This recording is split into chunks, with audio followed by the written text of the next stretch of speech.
اعوذ باللہ من الشیطان الرجیم بسم اللہ الرحمن الرحیم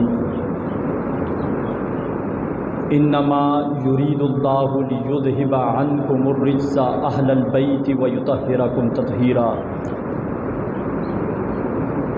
صدق اللہ العظیم وبلغنا رسولہ النبی الکریم الامین۔ فقد قال اللہ تبارک وتعالی فی شان حبیبہ مخبرا وآمرا ان اللہ وملائکتہ یصلون علی النبی یا ایہا الذین آمنوا صلوا علیہ وسلموا تسلیما۔ اللہم صل علی سیدنا وحبیبنا وشفیعنا ومولانا محمد وعلی آلہ وصحبہ وبارک وسلم وصلی علیہ۔ الصلاۃ والسلام علیک یا سیدی یا رسول اللہ وعلی آلک واصحابک یا سیدی یا حبیب اللہ۔ الصلاۃ والسلام علیک یا سیدی یا شفیع المذنبین وعلی آلک واصحابک یا سیدی یا رحمۃ للعالمین۔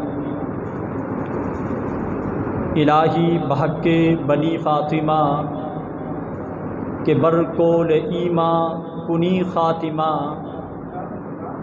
اگر دعوتم رد کنی ور قبول، منو دست و دامان آل رسول۔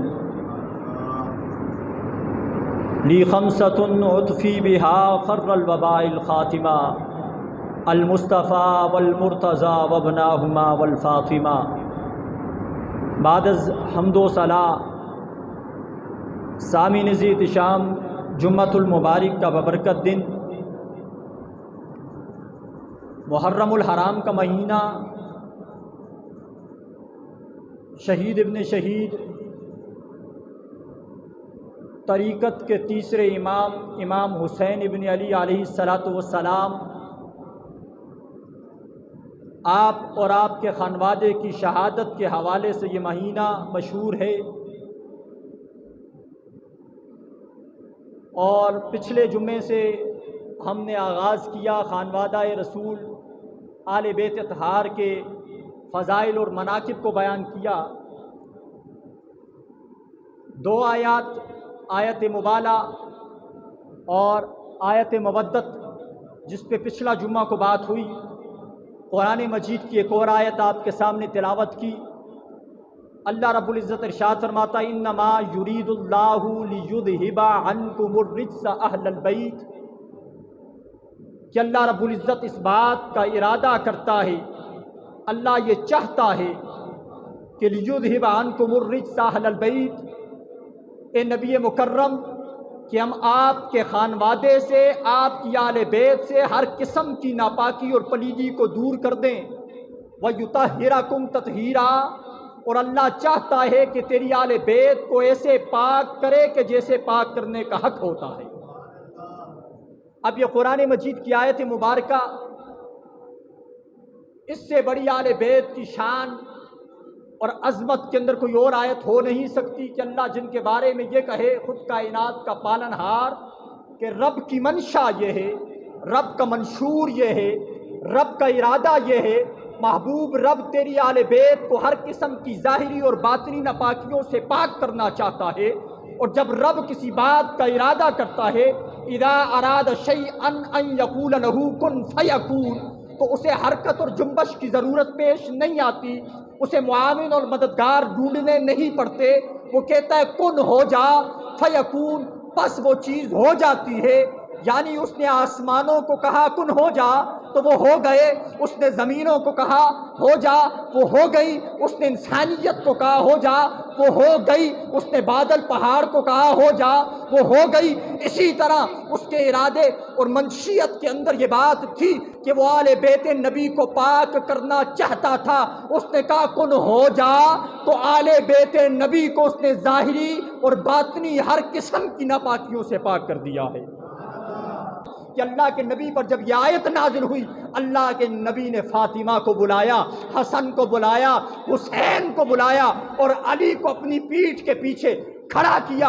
پھر اللہ کے نبی نے بے قصا اپنی چادر کالی کملی کو ان چاروں کے اوپر لیا اور ان چاروں کو اپنی چادر کے نیچے ڈھانپ لیا۔ پھر فرمایا اللہم ہؤلاء اہل بیتی، اللہ یہی میری اہل بیت ہے، فاذھب عنہم الرجس، ان سے ناپاکی کو لے جا، وطہرہم تطہیرا، اور اللہ ان چاروں کو ایسے پاک کر دے جیسے پاک کرنے کا حق ادا ہوتا ہے، جیسے پاک کرنے کا حق ادا ہوتا ہے۔ ام سلمہ فرماتی ہیں اللہ کے نبی نے ان چاروں کو چادر میں لیا اور اللہ سے کہا اللہ تیری منشا یہ ہے، تو میرے گھر والوں کو پاک کرنا چاہتا ہے، یہ چار جو میری چادر میں ہیں فاطمہ، علی، حسن اور حسین، ان کو ایسے پاک کر دے جیسے پاک کرنے کا حق ہوتا ہے۔ پھر یہ خون پاک، یہ نسل پاک، یہ جسم پاک، یہ وجود پاک۔ آج بھی لوگ سید زادے کا ہاتھ چومتے ہیں، بعض 2 دفعہ چومتے ہیں۔ ہمارے استاد محترم فرماتے 2 دفعہ سید کا ہاتھ چوما جاتا ہے، اس لیے چوما جاتا ہے، ایک دفعہ اس کی تعظیم کے لیے چوما جاتا ہے کہ تیری رگوں میں پاک خون گردش کر رہا ہے، اور دوسری دفعہ جب چوما جاتا ہے اس کی خوشبو محسوس کی جاتی ہے، اس کی خوشبو کو سونگا جاتا ہے کہ تیرے بدن کے اندر دوڑنے والا چلنے والا خون کوئی عام خون نہیں ہے، وہ کائنات کے رب کے محبوب 2 جہاں کا خون ہے، جس کی رگوں میں رسول اللہ کا خون ہو۔ اللہ کی عزت کی قسم کل کائنات ترازو کے ایک پلڑے میں رکھ دی جائے، سارے حسب اور نسب ترازو کے ایک پلڑے میں رکھ دیے جائیں، ساری قومیں ایک طرف رکھ دی جائیں، ایک طرف سید زادے کو رکھ دیا جائے، اللہ کی عزت کی قسم پر اللہ سید زادے والا بھاری پڑ جائے گا۔ یہ خون رسول کا کمال ہے، کیونکہ اللہ نے عزت دی، اللہ نے شان دی۔ اب یہ قرآن مجید کی جو آیت اور اس کے شان نزول میں نے حدیث آپ کے سامنے بیان کی، یہ ترمذی، جامع الترمذی، صحیح ترمذی کی حدیث ہے، جلد 5 صفحہ 351، کتاب تفسیر القرآن، حدیث نمبر 3205 ہے، جہاں ام سلمہ فرماتی ہیں اللہ کے نبی نے فرمایا یہ میری آل بیت ہے۔ ان چاروں کو لیا، 5ویں اللہ کے نبی، یہ پنجتن پاک کا جو کانسیپٹ ہے، یہ پنجتن پاک کا کانسیپٹ آدھے راستے سے نہیں آئے، یا میں نے یا آپ نے یا کسی اور عالم نے نہیں دیا، یہ اللہ کے نبی نے بار بار ان چاروں کو اپنی کملی میں لے کے خود بھی موجود ہو کے، جب پہلے اللہ کے نبی، دوسرے علی، تیسری فاطمہ، چوتھے حسن، 5ویں حسین، اللہ نے جب پنج تن پاک یہ آیت بتا رہی ہے، اللہ نے ان کو پاک کیا۔ پھر ہم کہتے ہیں 5 تن پاک، یہ 5 تن پاک کہنا تیرا میرا نعرہ نہیں، یہ رب کے قرآن کا نعرہ ہے۔ رب قرآن میں کہہ رہا ہے اے محبوب ہم تیری آل بیت کو ایسے پاک کریں گے جیسے پاک کرنے کا حق ہوتا ہے۔ اور امام شافعی فقہ کے 4 اماموں میں سے ایک امام ہیں، آپ کیا فرماتے ہیں؟ یا آل بیت رسول اللہ حبکم فرد من اللہ فی القرآن انزلہ، اے آل بیت نبی تمہاری محبت مومنوں پہ فرض ہے اور اس کی فرضیت قرآن مجید سے ثابت ہے۔ اور فرماتے ہیں یکفیکم من عظیم الفخر انکم من لم یصلی علیکم لا صلاۃ لہ، آپ فرماتے ہیں اس سے بڑی دلیل اور میں کوئی نہیں دے سکتا، اس سے بڑی کوئی اور دلیل میں نہیں دے سکتا کہ اس بندے کی نماز ہی مکمل نہیں ہوتی، اس بندے کی نماز ہی قبول نہیں ہوتی جو اپنی نماز میں تم پہ درود و سلام نہ پڑھ لے۔ ہر بندہ جب وہ کلمہ پڑھتا ہے تو اس کی معراج عبادت کے اندر ہے، بندگی کے اندر ہے، نماز کے اندر ہے۔ ہم یہاں نماز کے لیے جمع ہیں، نماز دین کا ستون ہے، نماز مومن کی معراج ہے، معراج بلندی کو کہتے ہیں، عروج کو کہتے ہیں، مومن کی معراج ہے، دین کا ستون ہے۔ فرمایا کفر اور ایمان کے درمیان فرق ترک الصلاۃ ہے، یعنی جو نماز چھوڑ دے وہ کافر ہے، جو نماز پڑھے وہ کیا ہے؟ مومن ہے۔ یعنی نماز کی اتنی اہمیت ہے، جب بندہ اللہ کے حضور کھڑا ہوتا اللہ اکبر سے شروع کرتا ہے تو اللہ اکبر سے شروع کرنے کے بعد وہ کہتا ہے مالک میں تیرے سامنے کھڑا ہوں، تیرے روبرو کھڑا ہوں۔ پھر وہ کھڑے ہو کے اللہ کی حمد اور ثنا بیان کرتا ہے، پھر وہ رکوع میں جاتا ہے، ورکعوا مع الراکعین، رکوع والوں کے ساتھ رکوع میں گیا، پھر وہ سجدے میں گیا، پہلے کھڑا ہو کے اللہ کے سامنے عاجزی ظاہر کرتا ہے، پھر رکوع میں جا کے کہتے ہیں مولا میں تیرے سامنے جھک گیا، پھر وہ کیا کرتا ہے؟ سجدے میں جاتا ہے، پھر اپنی انا کو مارتا ہے اور کہتے ہیں مالک میں تیرے روبرو یہاں تک آ گیا، اس کے بعد تحیات میں بیٹھتا ہے. ہونا تو یہ چاہیے تھا قیام میں کھڑا ہوا اللہ اس کی بندگی کو سند اجابت دے دیتا, قبولیت دے دیتا. ہونا تو یہ چاہیے تھا رکوع میں گیا اللہ قبول فرما دیتا. ہونا تو یہ چاہیے تھا جب سجدے میں گیا اللہ اسے قبول فرما دیتا. فرمایا تو نے قیام کیا, تو نے رکوع کیا, تو نے سجود کیا, تو میرے سامنے کھڑا ہوا, میری حمد بھی بیان کی, میری ثنا بھی بیان کی. اگر چاہتا ہے تجھے رب کی قربت ملے, رب کا قرب ناز ملے, رب تیری بندگی کو اجابت اور قبولیت کی سند ادا کرے, اب تحیات میں بیٹھ میرے محمد اور محمد کی آل پہ درود و سلام پڑھ, میرے محمد اور آل محمد پہ درود و سلام پڑھ. اللہم صلی علی محمد وعلی آل محمد. درود ہو محمد عربی پر اور آل محمد پر. آل محمد کیا ہے؟ یعنی علی و فاطمہ و حسن و حسین, یعنی درود ہو سلام ہو محمد عربی پر, درود و سلام ہو علی پر, درود و سلام ہو فاطمہ پر, درود و سلام ہو حسن پہ, درود و سلام ہو حسین پر. ان لوگوں کی بھی نمازیں تھیں جو کربلا معلیٰ میں کہنے لگے اے حسین ابن علی جلدی کر, ہیلے بہانے نہ بنا, ہماری جمعے کی نماز لیٹ ہو رہی ہے. 28,000 کا لشکر اذانیں دے رہا ہے, باجماعت نمازیں پڑھ رہا ہے. یزید کیا تھا؟ دمشق کی جامع مسجد کا خطیب تھا, ممبر پہ بیٹھنے والا تھا, نمازیں اذانیں, گورنر تھا, خطبہ دیتا رہا. اس لیے ہر نمازی کی نماز قبول نہیں ہے.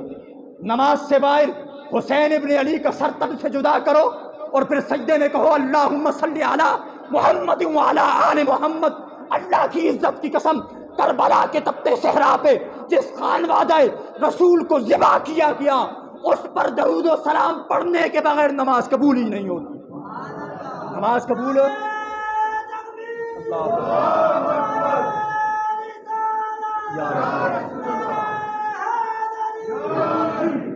نماز قبول ہی نہیں ہوتی. اور آج کے دور میں بھی میں الحمدللہ تمام مکاتب فقہ میری بات ہوئی, میں اس بات کی جو ہے تصحیح کر سکتا ہوں. ہاتھی میرا کے اندر تمام مکاتب فقہ یزید ملعون کو برا جانتے ہیں. کوئی بھی یزید کے بارے میں یہ نہیں کہتا. یہ شعروں کے اندر آج کل ہو گیا. کراچی کے اندر ہم نے سنا کسی نے کتاب لکھی یزید رضی اللہ یا امیر المؤمنین. یہ الحمدللہ یہ خطہ زرخیز ہے, یہاں پہ یہ معاملات نہیں اور نہ کریں. اگر ہوں گے بھی انشاءاللہ ہم کتاب و سنت سے ثابت کریں گے. یزید اور آج کے زمانے میں یزید کے ماننے والے, یزید کے پیروکار, یہ یزید کو صحیح سمجھنے والے, میں ممبر رسول پہ بیٹھ کر کہتا ہوں اللہ کی قسم ان کی عبادت اور بندگی کل قیامت کے دن ان کے منہ پہ مار دی جائے گی. تم دشمنان آل بیت کے قصیدے گاؤ اور نماز پہ ان پہ درود و سلام پڑھو. اللہ ایسے درود اور عبادت کو قبول نہیں کرتا کہ جو ظاہر دکھانے میں کچھ اور باطن دکھانے میں کچھ اور. اور یہ نماز, آپ نے نماز میں درود و سلام کو صرف یہ فرض پڑھنا واجب ہے درود و سلام, لیکن آپ ناز حسین دیکھیں, حسین کا ناز دیکھیں نماز کی حالت میں. اور یہ حدیث سنن نسائی جلد 2 صفحہ نمبر 229, مسند احمد بن حنبل جلد 3 صفحہ نمبر 493 پہ موجود ہے. صحابی رسول عبداللہ بن مسعود اور دیگر صحابہ کی ایک جماعت سے مروی حدیث ہے. میں اکیلا بات کروں جھوٹ ہو سکتی ہے, جب آپ سارے گواہی دیں گے نا تو وہ جھوٹ نہیں ہو سکتی. صحابہ نبی کی ابتدا میں نماز پڑھ رہے ہیں. آپ فرماتے ہیں اللہ کے نبی کی ابتدا میں ہم نماز پڑھ رہے ہیں, نماز پڑھتے پڑھتے اللہ کے نبی نے سجدے کو طول دے دیا, سجدہ لمبا کر دیا. صحابہ فرماتے ہیں ہم میں سے بعض کو خیال آیا کہ شاید اللہ کے نبی نے اللہ اکبر کہہ کے سر اٹھایا ہو لیکن ہمیں خبر نہ ہوئی ہو, ہم بے دہانی میں توجہ نہ کر سکے ہوں. بعض کہتے ہیں معاذ اللہ ہمیں لگا اللہ کے نبی کی روح پرواز کر گئی, کتنا لمبا سجدہ کبھی نہ کیا. آپ فرماتے ہیں میں نے سر اٹھا کے دیکھا, دیکھوں تو صحیح کیا ہو رہا ہے. میں کیا دیکھتا ہوں, نبی سجدے میں ہیں, دوش پیمبر پہ حسین سوار ہیں. میں سمجھا اللہ کے نبی حسین کی وجہ سے سجدے کو لمبا کر رہے ہیں. میں اٹھا اور حسین کو سجدے میں, نبی کے سجدے میں اوپر سے ہٹانے لگا. فرمایا جیسے میں رسول اللہ کے پاس نماز میں سے اٹھ کے گیا, نماز میں سے اٹھ کے گیا, حسین کے لیے نماز میں سے اٹھ کے گیا. توجہ چاہتا ہوں, حسین میں کے لیے نماز سے اٹھ کے گیا. میں نے دوش پیمبر سے حسین کو ہٹانا چاہا، اللہ کے نبی نے نماز سے ہاتھ بڑھا کے میرے ہاتھ کو روکا، میں پیچھے گیا، پھر وہیں سے نماز شروع کی، نماز ٹوٹی نہیں، نماز ٹوٹی نہیں، نماز ٹوٹی نہیں، وہیں سے نماز مکمل کی۔ جب سلام پھیرا فرمایا یا رسول اللہ یہ ماجرا کیا تھا؟ فرمایا حسین میرے کندھوں پہ سوار تھا، اللہ نے جبرائیل کو بھیجا، اے جبرائیل جا کے محمد عربی سے کہہ دے یہ رب کی منشا ہے،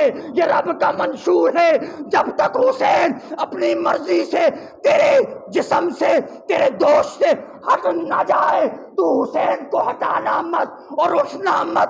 اگر حسین تیرے کندھے سے اٹھا یا گر گیا حسین کو چوٹ آئے گی، نہ رب کو یہ گوارا ہے نہ رب کے محبوب کو گوارا ہے، نہ رب کو گوارا ہے نہ رب کے محبوب کو گوارا ہے۔ رب بھی چاہتا ہے محبوب سر نہ اٹھائیں، رب کا محبوب بھی چاہتا ہے سر نہ اٹھائیں۔ سجدے سے اٹھنے سے حسین کو کتنی لگتی، جس رب کو یہ گوارا نہیں کہ حسین نبی کے کندھوں سے گرے، اس رب کو کیسے گوارا ہے کہ حسین 300 سے زیادہ زخم کھا کے گھوڑے سے گرے؟ اس محبوب خدا کو کیسے گوارا کہ حسین جو ہے وہ میرے کندھوں سے نہ گرے اور گھوڑے سے گر جائے؟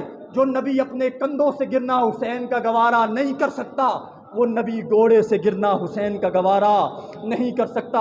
یہ بات یہاں پہ ختم نہ ہوئی، صحابی رسول نے فرمایا آپ نے یا رسول اللہ عجب معاملہ کیا، آپ حسین سے بڑا پیار کرتے ہیں، کیا بڑا پیار کرتے ہیں؟ سوال کیا کیا بڑا پیار کرتے ہیں؟ فرمایا یہ حدیث میں نے غالباً پچھلے جمعے کو بھی ایک اور انداز میں بیان کی، آپ نے فرمایا حسین منی وانا من حسین، اور مجھ سے حسین کے بارے میں سوال کرنے والوں کہ میں حسین سے کتنا پیار کرتا ہوں، حسین مجھ سے ہے، میں حسین سے ہوں، لحم کا لحمی، جسم کا جسمی، دم کا دمی، حسین کا گوشت میرا گوشت ہے، حسین کا خون میرا خون ہے، حسین کا جسم میرا جسم ہے۔ اور جس نے مجھ سے پیار کیا، جس نے حسین سے پیار کیا، اس نے مجھ سے پیار کیا، جس نے مجھ سے پیار کیا اس نے اللہ سے پیار کیا، جس نے اللہ سے پیار کیا اللہ اسے جنت میں داخل کرے گا۔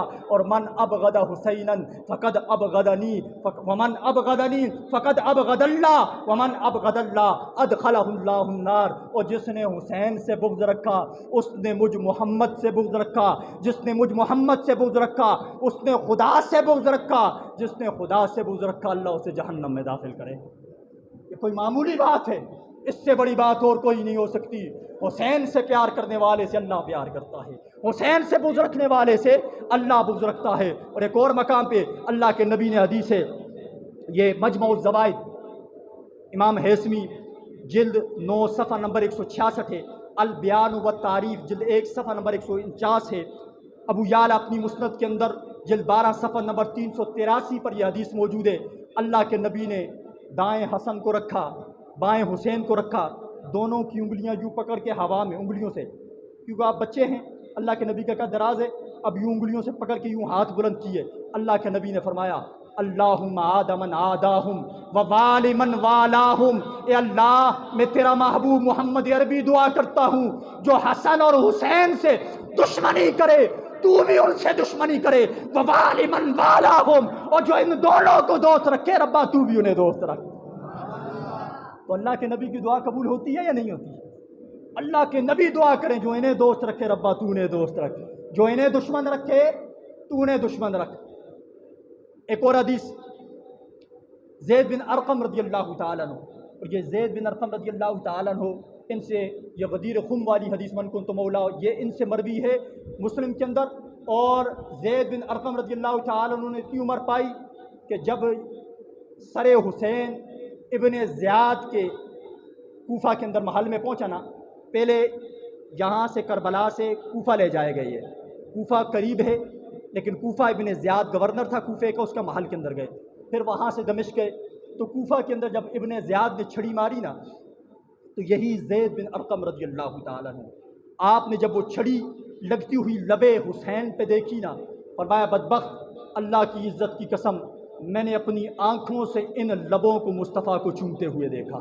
زید بن ارقم رضی اللہ تعالیٰ عنہ فرماتے ہیں اللہ کے نبی نے علی، فاطمہ، حسن اور حسین کے لیے، ان چاروں کے لیے فرمایا اللہم انا حربا لمن حاربتم وسلم لمن سالبتم، اے علی، اے فاطمہ، اے حسن، اے حسین، جو تم سے جنگ کرتا ہے میں محمد اس سے جنگ کرتا ہوں۔ اے علی، اے فاطمہ، اے حسن، اے حسین، جو تم سے صلح کرتا ہے میں محمد اس سے صلح کرتا ہوں، میں محمد اس سے صلح کرتا ہوں۔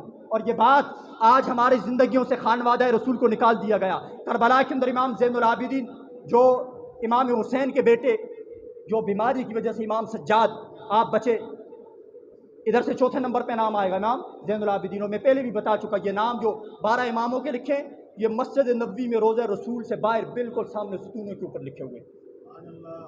یہ کوئی شیعوں کے یا کسی کے امام نہیں، یہ اہل سنت کے امام ہیں، یہ اہل سنت کے امام ہیں۔ امام اعظم ابو حنیفہ سیدنا زید کی حمایت کرتے ہیں تو کیا ہوا؟ انہیں شہید کر دیا جاتا ہے، اور جب سیدنا زید کو شہید کیا گیا کھجور کے تنے سے لٹکایا گیا، کھجور کے تنے سے لٹکایا گیا۔ امام ابن ساکر فرماتے ہیں کھجور کے تنے سے لٹکایا، کسی کو ہمت نہیں ان کو اٹھائے، اتارے، تجہیز و تکفین کرے، دفن کرے، کسی کو ہمت نہیں ہے۔ کئی مہینے یہ جنازہ لٹکا رہا، لیکن رب کی شان، نبی کے شہزادے کا جسم بوسیدہ نہ ہوا، نبی کے شہزادے کا جسم بوسیدہ نہ ہوا، اور کپڑے جو ہے وہ پھٹ گئے۔ فرمایا 70 ڈانپنے کے لیے مکڑی نے جالا بنا دیا۔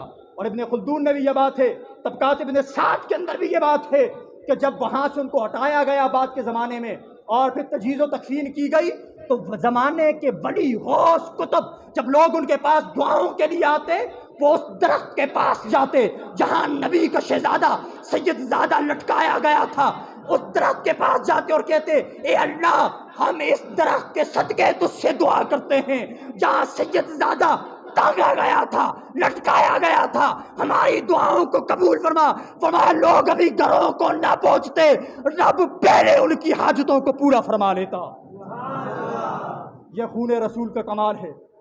اور امام شافعی، آپ نے امام موسیٰ کاظم کا زمانہ پایا، امام موسیٰ کاظم، ادھر نام آئے گا یا ادھر آپ پہلا نام آئے گا، امام موسیٰ کاظم۔ آپ کیا فرماتے ہیں؟ لوگوں ساری زندگی مجھے حاجت ہوئی نا، ساری زندگی مجھے حاجت ہوئی۔ اے امام موسیٰ کاظم کیا کرتے؟ فرمایا 2 رکعت نماز نفل پڑھتا اور ہاتھ اٹھاتا اور کہتا اللہم بحق امام موسیٰ کاظم، اللہم بحق امام موسیٰ کاظم، اے اللہ امام موسیٰ کاظم کے صدقے میری دعاؤں کو سن۔ فرمایا کبھی ایسا نہیں ہوا میں نے امام موسیٰ کاظم کا رب کو واسطہ دیا ہو اور رب نے میری التجاؤں کو نہ سنا ہو۔ یہ عقیدہ ہے اہل سنت کا، یہ عقیدہ ہے ہمارے اکابرین کا۔ تو میں بات کر رہا تھا آخری روایت، انشاءاللہ پھر اجازت چاہوں گا، یہ آخری حدیث ہے، اس کو حافظ ذابی نے سیرہ میں جلد 3 صفحہ نمبر 284 پر، طبرانی جلد 3 صفحہ نمبر 164، مجمع الزوائد جلد 9 صفحہ نمبر 116، عن یزید ابن زیاد ابی زیاد یہ حدیث روایت کرتے ہیں۔ آپ فرماتے ہیں قال خرج النبی فمر علی فاطمہ فسمع حسینا، کہ اللہ کے نبی بیت عائشہ سے نکلے تو آپ کا گزر حجرہ سیدہ فاطمہ سے ہوا تو آپ نے حسین کے رونے کی آواز سنی۔ کیا سنی؟ اسی کے حوالہ دے رہا ہوں میں، الم تعلم ان بکاء یؤذینی، اللہ کے نبی نے جب حسین کے رونے کی آواز سنی نا تو آپ نے چلنا چھوڑ دیا، مڑے حجرہ سیدہ فاطمہ کی طرف اور فرمایا فاطمہ حسین کو کیوں رلاتی ہو، حسین کو کیوں رلاتی ہو؟ الم تعلم، کیا تو نہیں جانتی کہ حسین کا رونا مجھے اذیت دیتا ہے، مجھے تکلیف دیتا ہے؟ اے فاطمہ حسین کو نہ رلایا کر، جب تو حسین کو رلاتی ہے یا حسین روتا ہے مجھ محمد کو اذیت پہنچتی ہے، اور جب مجھ محمد کو اذیت پہنچتی ہے تو رب کو ایذا پہنچتی ہے۔ تو مجھے بتاؤ کربلا کے تپتے صحرا پہ جب خانوادہ رسول کے چشم و چراغ کو ذبح کیا گیا اولاد کے سمیت، اللہ کے نبی کو اذیت نہ پہنچی ہوگی؟ سیدہ زینب امام حسین کی بہن، آپ نے وہاں پہ جب فضا نامی عورت کربلا دمشق شام کے اندر یزید کے دربار میں، اس نے کہہ دیا یزید بدبخت، مردوں کے ساتھ جو کرنا تھا کر لیا، یہ خانوادہ رسول کی عورتیں تھیں، یہ خانوادہ رسول کی عورتیں تھیں، ان کے سروں کی تو نے چادریں کھینچی، ان کا بال بھی کبھی کسی نے نہیں دیکھا، انہیں تو اس محل کے اندر نہ بلاتا، لوگوں کے مجمع میں نہ بلاتا۔ تو وہ فضا نامی عورت کے بارے میں یزید نے کہا اس کا سر تن سے جدا کر دو، تو وہ عورت کھڑی ہوئی فضا بڑھیا، اس نے کہا کوفہ والو تم کوفہ سے چلے یہاں شام میں آ گئے، یہ کوفہ کی ایک عورت کا سر یزید کے دربار میں جدا کیا جائے گا تن سے، تمہاری غیرت یہ گوارا کرے گی؟ تو کوفہ کے وہ مرد جو یزیدی فوجی تھے ان کو غیرت آئی، ہاں کوفہ کی عورت کا سر جدا کیا جائے۔ انہوں نے 5000 فوجیوں نے تلواریں نکالی، یزید کے خلاف ہو گئے۔ جب سیدہ زینب نے یہ دیکھا تو آپ کھڑی ہوئی، سوئے مدینہ، سوئے گنبد حضرہ منہ کیا اور کہا یا محمدہ ہو، یا محمدہ ہو، یا محمدہ ہو، اے نانا محمد، اے نانا محمد۔ آج کوفہ کی ایک عورت کی عزت اور ناموس کو بچانے کے لیے 5000 مرد میدان میں باقی اور کھڑے ہیں، مگر اللہ کی عزت کی قسم تیری نواسی کے سر پہ چادر رکھنے کے لیے امت میں ایک مرد بھی باقی نہیں بچا ہے۔ اس سے بڑا المیہ کوئی اور ہو سکتا ہے کہ نبی کی شہزادی جب سر سے چادر چھینی تو آپ نے اپنے بالوں کو یوں آگے کیا اور اپنے بالوں سے اپنے چہرے کو ڈھانپا۔ خدا کی عزت کی قسم وہ ظلم اور جبر ڈھایا گیا اہل بیت اطہار پہ۔ سیدہ زینب، سیدہ سکینہ، ام رباب، شیربانو، ام البنین، ان عورتوں نے وہ ظلم دیکھے، اور آج ہم خواب خرگوش کے اندر ہیں، کچھ ہوا ہی نہیں، کچھ ہوا ہی نہیں، کچھ ہوا ہی نہیں۔ اللہ کی قسم یہ قافلہ جب مدینے پہنچا نا تو مدینے کے آقا اس کے در پہ پہنچا، اور کل یہ معاشر کے میدان میں جب سیدہ فاطمہ الزہرا طبقات ابن سعد میں خون آلود کپڑے لے کے جب رب کے حضور جائیں گی نا تو حضور امت کے ساتھ بات کر رہے ہوں گے، اور سیدہ فاطمہ کربلا والوں کے خون آلود کپڑے لے کے رب کی بارگاہ میں جائیں گی تو رسول اللہ کو آ کے جبرائیل کہیں گے اے محمد عربی غضب ہو گیا، اللہ پہلے ہی جلال میں تھا، فاطمہ حسین کے خون آلود کپڑے لے کے، علی اکبر و قاسم کے خون آلود کپڑے لے کے، علی اصغر کے خون آلود کپڑے لے کے رب کی بارگاہ میں جا رہی ہیں، رب سے انصاف لینے جا رہی ہیں۔ قربان اس گھرانے کی سخاوت میں جاؤں، جب سیدہ فاطمہ الزہرا رب کی بارگاہ میں خون آلود کپڑے لے کے جائیں گی، کہیں گی مولا میں حسین کے خون کے بدلے، میں علی اکبر کے خون کے بدلے، میں علی اصغر و قاسم کے خون کے بدلے اپنے بابا محمد کی امت کی بخشش اور شفاعت چاہتی ہوں۔ یہ لجپال گھرانہ ہے، یہ سخی گھرانہ ہے، ان کی محبت میں سرشار ہو جائیں۔ اسی محبت میں، اسی محبت کو سیکھنے کے لیے، اسی الفت کو پانے کے لیے، اسی محبت کا دم بھرنے کے لیے کل ہفتے والے دن انشاءاللہ بعد از نماز مغرب، دن گزر کے نماز مغرب کے بعد اسی مسجد کے اندر عظیم الشان شہدائے کرب و بلا کانفرنس منعقد کی گئی ہے۔ نامور ثنا خان مصطفیٰ اور علماء کرام تشریف لائیں گے۔ یہ محفل سجانا، کسی کو ایذا دینا، تکلیف دینا یا کسی کا مقابلے میں نہیں ہے۔ میں آپ کو میں مشن، یہ مقصد دے کے جا رہا ہوں، نماز پڑھیں، روزہ رکھیں، زکوٰۃ دیں، حج فرض کریں، جہاد کا حکم جیسے شریعت کے اندر ہے آپ کی افواج کر رہی ہے۔ یہ 4 ارکان آپ میں سے کسی پہ سارے، کسی پہ 3 فرض ہوں گے، حج ہر ایک پہ فرض نہیں ہے، یہ کریں۔ اس کے ساتھ اس خانوادے کے ساتھ محبت رکھیں، پیار رکھیں۔ میں منبر رسول پہ بیٹھا ہوں، میں مر جاؤں، آپ نے بھی مرنا، میں نے بھی مرنا، معاشر کے میدان میں اگر اس خانوادے کی محبت نے آپ کو فائدہ نہ دیا، میں منبر رسول پہ یہ حدیث اور قرآن ہے جو میں نے پڑھا ہے، میں اس پہ ہاتھ رکھ کے کہتا ہوں اللہ کی قسم اس خانوادے کی محبت آپ کو جنت تک لے کے جائے گی۔ اگر آپ کے پاس بندگی، عبادت اور زہد اور تقویٰ ڈھیر لگا ہوا ہے، اس خانوادے کی محبت نہیں ہے، خدا کی قسم تمہیں نبی علیہ السلام کی شفاعت نہیں مل سکتی، نہیں مل سکتی، ہرگز نہیں مل سکتی۔ اگر رسول اللہ کی شفاعت چاہیے، اس خانوادے سے پیار کریں، کل اس محفل میں شرکت کریں۔ لنگر کا اہتمام ہے، وہ لنگر اس لیے نہیں ہوتا کہ آپ کو لنگر کی لالچ دی ہے، وہ اس لیے ہے کہ یہ لنگر، یہ نیاز جو ہے یہ اندر، یہ باطن کو پاک کرتی ہے، باطن کو دھوتا ہے، یہ پاک کرتا ہے۔ ان پہ پاکوں کا ذکر کیا جاتا ہے، پاکوں کا نام لیا جاتا ہے۔ عصر کے بعد ہم ختم خواجگان پڑھیں گے جو اس گدی پہ پڑھا جاتا ہے، اور اس کے بعد ساتھی آئیں انشاءاللہ قرآن مجید تلاوت کیا جائے گا، سپارہ وہ بھی پڑھیں، اور مغرب کے بعد محفل شروع ہوگی، اس محفل میں شرکت کریں، درود شریف پڑھتے آئیں۔ جو لوگ یہاں آئیں وہ خود بھی آئیں، گھروں میں بھی بتائیں، اور جو ساتھی ہیں سب کو بتائیں۔ دعوت عام انشاءاللہ بڑا پروگرام ہے۔ اللہ رب العزت سے دعا ہے عمل کی توفیق عطا فرمائے۔ وما علیہ الا البلاغ۔